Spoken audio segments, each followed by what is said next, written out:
I read Surviving Sharks and Other Dangerous Creatures by Alan Zillow. He is a fantastic author who made this very thrilling and exciting book. There's 10 stories in here, and I will be explaining some of them. The first story starts off with Mick and Chad. Chad is sitting on the couch watching this one documentary show about shark attacks, and Chad just comes in to see his friend sitting on the couch.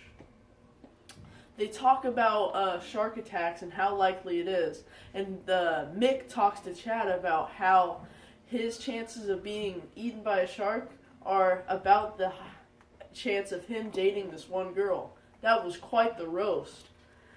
Chad likes this girl, but he probably won't go out with her. I know from personal experience how he feels, and he should just give up.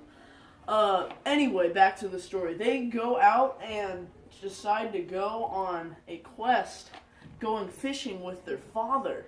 Both of them. They have loved fishing since they were just young boys. And they decide to go fishing with their father. And while they're out there, they just go fishing, and their father's like, hey, I'm going to take a nap. And they're like, okay. So they keep fishing, and they're like, I think I just want to stop fishing now. And they go swimming. And then while they're swimming, they're like playing around and stuff. And then boom, Mick's like, hey, I think I see a turtle. And then giant shark comes out of the water. You want to see what happens to them?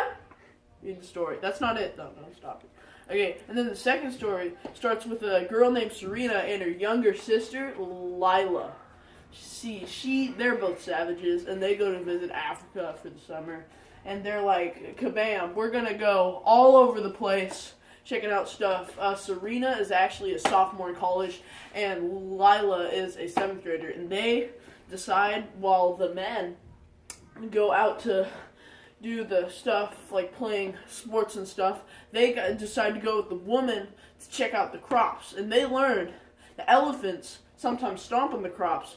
And they were walking kind of slow because they get exhausted really easy, not like the African people, and they kind of get back in line, and they're like, oh, we'll just catch up to them later. Then, boom, there's a fork in the road. So they're like, oh, no, I don't know what to do. So they decide to go left instead of right, and they're like, So they're walking down this trail, and then there's, boom, giant elephant right there. They're like, whoa. They don't really realize how dangerous this guy is, so they're like, well, let's just sit here and watch it for a while. And then Serena's like, the smart one, Serena, she's like, I think we should leave. She was terrified. I mean, like, absolutely terrified. So her and Serena decide to watch for a little, and then they hear a crackling behind them.